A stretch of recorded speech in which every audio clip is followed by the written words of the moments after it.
Hello everyone, आज मैं आप लोगों को बताने वाला हूँ ऑटोकैड के अंदर मोकोरो कमांड के बारे में कि मोकोरो का हम लोग यूज़ कैसे करते हैं सिंपली ड्राइंग के साथ। अगर हम लोग देखें तो मोकोरो कमांड की जो शॉर्ट की होती है वो MOC एंटर होती है, लेकिन हम लोग क्या करते हैं एक ही कमांड में रह के कॉपी, रोटेट, स्केल का यूज़ कर सकते हैं। अभी नेक्स्ट कमांड के बारे में मैंने इस वीडियो के अंदर बताया है, जैसे फ्लिट कमांड के बारे में। तो फ्लिट का हम लोग सिंपली जो यूज़ करते हैं किसी भी कॉर्नर को राउंड करने के लिए करते हैं। जैसे कहीं रेक्टेंगल बना हुआ है हमारा, तो उस रेक्टेंगल को मुझे राउंड शेप में बनाना है, तो वहाँ पर हम लोग फ्लिट कमांड का यूज़ करते हैं। या कहीं पर भी मैकेनिकल की काफ़ी सारी ड्राइंग्स होती है जहाँ पर रेडियस दी हुई होती हैं, तो वहाँ पर हम लोग फ्लिट कमांड का यूज़ करते हैं। इससे पहले की वीडियो में मैंने आप लोगों को बताया था मिरर रोटेट और मिरर रोटेट के बारे में। अगर किसी ने वीडियो नहीं देखी है तो इससे पहले की वीडियो में जाके देख सकता है।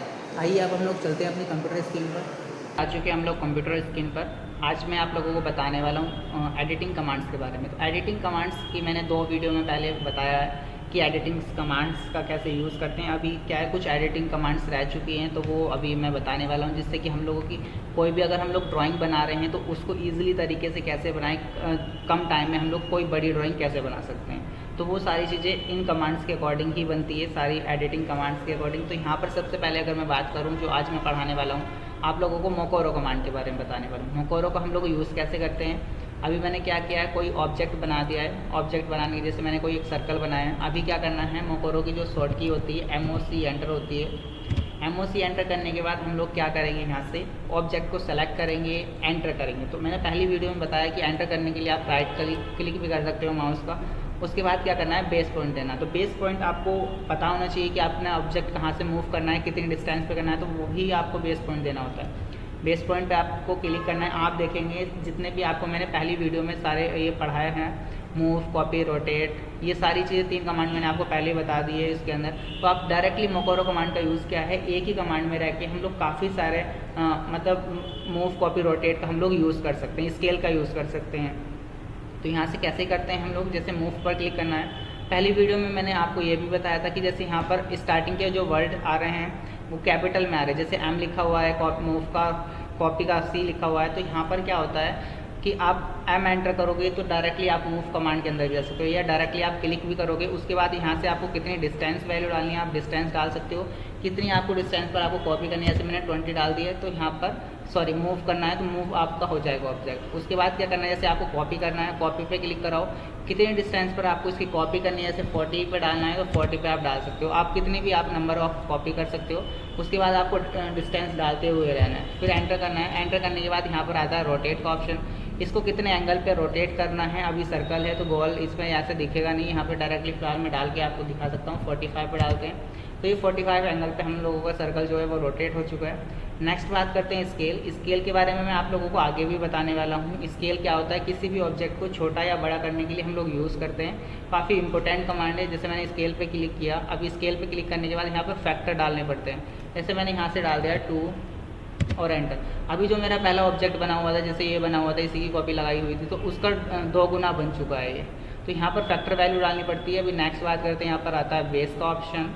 बेस पर अगर हम लोग क्लिक करते हैं, बेस पर क्लिक करने के बाद यहाँ पर क्या करना है, बेस का मतलब जैसे मैंने ये बेस पॉइंट दिया हुआ है, तो यहाँ पर क्या करना है, मुझे बेस पॉइंट चेंज करना है। तो चेंज करने के लिए मुझे क्या करना होता है, वहाँ पर क्लिक करना है। हम लोगों का ये ग्रीन पॉइंट अपने आप ही शो होता है। तो यहाँ से जैसे कहीं पर भी वो चेंज करना है, बेस पर क्लिक कराओ, आप बेस पॉइंट चेंज कर सकते हैं इस टाइप से सिंपली। उसके बाद क्या करना है, हम यहाँ पर लिखा होता है अंडू। अंडू का मतलब मैंने आप लोगों को पहले भी बताया है, मतलब पढ़ाई है, Ctrl+Z पढ़ाया है। आप या तो Ctrl+Z कर सकते हो। आपको क्या करना है, पीछे की साइड जाना है, तो यहाँ से अंडू का यूज़ कर सकते हो। जैसे यहाँ पे सिंपली आप अंडू का यूज़ करके पीछे जा सकते हो, जो पहले वाला ऑब्जेक्ट था। सिंपली मोकोरो कमांड के अंदर इतना ही था। अभी जो नेक्स्ट कमांड बताने वाला हूँ, आपको बताने वाला हूँ फ्लिट कमांड के बारे में। तो फ्लिट कमांड क्या है, कहीं पर हम लोगों को राउंड शेप देनी होती है। जैसे कोई ऑब्जेक्ट है, यहाँ पर मुझे कुछ राउंड शेप देनी होती है। ज़्यादातर हम लोग मैकेनिकल में यूज़ करते हैं इसका। कहीं पर हम लोगों को रेडियस वैल्यू देनी होती है, मतलब राउंड बनाना होता है, तो वहाँ पर हम लोग क्या करते हैं, फ्लिट का यूज़ करते हैं। तो फ्लिट अगर मैं बताने लग जाऊँ, तो यहाँ से फ्लिट की जो शॉर्ट की होती है वो F एंटर होती है। सिंपली F एंटर करने के बाद आप देखोगे तो काफ़ी सारे ऑप्शंस आ रहे हैं। जैसे मैंने आपको अंडू के बारे में भी बता दिया, जैसे आपको पीछे जाना है तो आप पीछे जा सकते हो। बात करते हैं पॉलीलाइन। अभी थोड़ा सा हम लोग पहले बात करते हैं पॉलीलाइन के बारे में। तो यहाँ पर लिखा होता है पॉलीलाइन और लाइन। तो पॉलीलाइन और लाइन में डिफरेंस क्या होता है, जैसे मैंने लाइन पर क्लिक कराया, लाइन पे क्लिक करने के बाद यहाँ से कोई मैंने एक लाइन क्रिएट की है, मैं सिंपली एक लाइन क्रिएट कर रहा हूँ। अब यहाँ से क्रिएट करता हूँ मैं पॉलीलाइन। तो सेम जैसे मैंने लाइन क्रिएट की है वैसे ही पॉलीलाइन क्रिएट करता हूँ। अभी मैं क्या करूँगा, लाइन वाले ऑब्जेक्ट को सेलेक्ट करूँगा तो क्या होता है कि ऑब्जेक्ट जो होता है हमारा single single separate separate select होता है। अगर सेम ऐसे ही मैं अपना इस ऑब्जेक्ट को सेलेक्ट करता हूँ तो क्या होगा, एक बारी में ही सारा पूरा ऑब्जेक्ट सेलेक्ट हो जाएगा।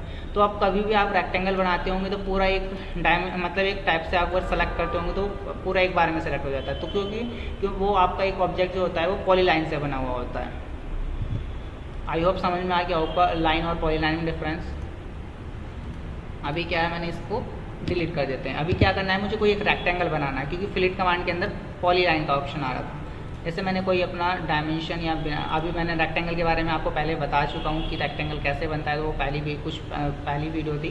तो यहाँ से क्या करना है, मुझे फिलेट के लिए F एंटर करना है। F एंटर करने के बाद यहाँ पर लिखा होता है पॉलीलाइन का ऑप्शन। पॉलीलाइन पे आपको क्लिक करना है। पॉलीलाइन पे क्लिक करने के बाद यहाँ पे आता है रेडियस का ऑप्शन। आप डायरेक्टली यहाँ से रेडियस वैल्यू डाल सकते हैं। रेडियस क्या है, आपको रेडियस वैल्यू डालनी है कि आपका जो कॉर्नर है वो घूम सके यहाँ पर। अगर आप फिलेट वैल्यू ज़्यादा डालोगे तो वो यहाँ पर घूमेगा ही नहीं।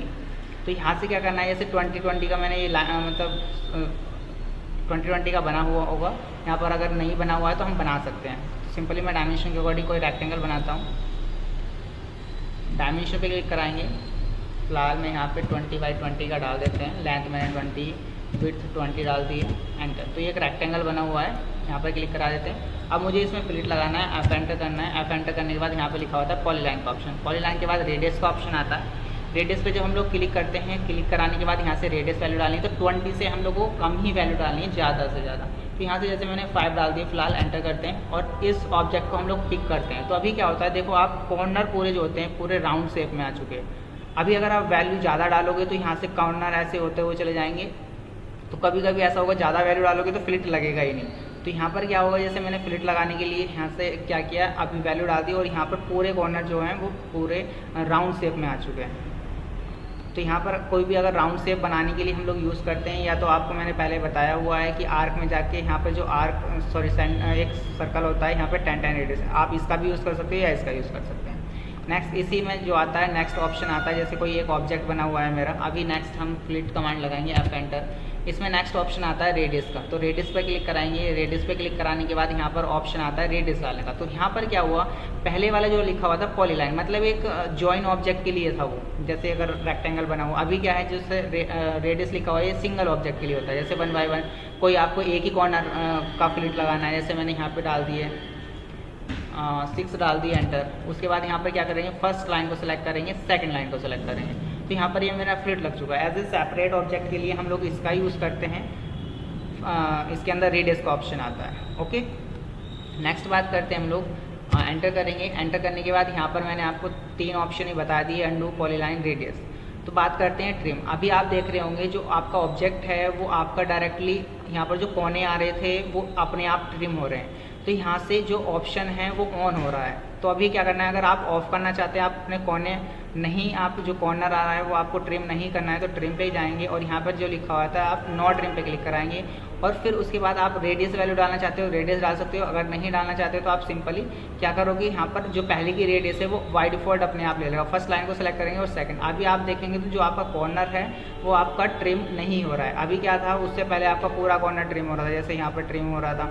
तो अभी क्या है, आपने वहाँ से नॉट ट्रिम पर क्लिक करा दिया है तो आपका वहाँ से कॉर्नर नॉट मतलब ट्रिम ही नहीं होगा। नेक्स्ट बात करते हैं मल्टी लाइन। मल्टी लाइन का हम लोग यूज़ क्या करते हैं, जैसे एक ही ऑब्जेक्ट पर हम लोगों को काफ़ी बार फिलेट लगानी है, वो कमांड से बाहर नहीं निकलना है। तो यहाँ पर जैसे मल्टीपल ये बहुत सारे, मुझे यहाँ पर भी फिलेट लगाना है, यहाँ पर भी लगाना है, यहाँ पर भी लगाना है, यहाँ पर भी लगाना है। तो उसके लिए क्या करेंगे हम लोग, यहाँ से F एंटर करेंगे। F एंटर करने के बाद यहाँ पर लिखा होता है मल्टी लाइन का ऑप्शन। मल्टी लाइन पे हम लोग क्या करेंगे, मल्टी लाइन पे क्लिक करने के बाद आपको रेडियस वैल्यू डालनी है। तो रेडियस के लिए हम लोग R एंटर कर सकते हैं। मैंने आपको बताया ब्लू लाइन और ब्लू ऑप्शन होता है। तो यहाँ से फिलेट में डाल देता हूँ, जैसे 7 या 8 डाल दिया मैंने। उसके बाद क्या करेंगे, फर्स्ट लाइन को सेलेक्ट करेंगे, सेकंड को सेलेक्ट करेंगे, फर्स्ट को सेलेक्ट करेंगे, सेकंड,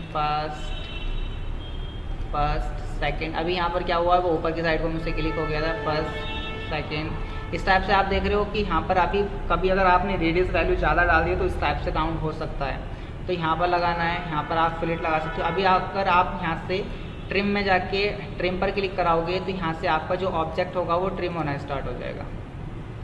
ओके, तो आज के लिए इतना ही। आज जो बताया मैंने आपको मोकोरो कमांड और फ्लिट कमांड के बारे में बताया। जो अगली क्लास में मैं आप लोगों को बताने वाला हूँ चैम्फर के बारे में बताने वाला हूँ। तो अभी इस कमांड में राउंड किया है, अभी उसमें क्या होगा, जैसे टेपर वगैरह हम लोगों को देना है तो वहाँ पर हम लोग चैम्फर का यूज़ करते हैं। आई होप आप लोगों को आज ये क्लियर हो गया होगा फ्लिट और क्या बोलते हैं आपका फ्लिट और मोकोरो।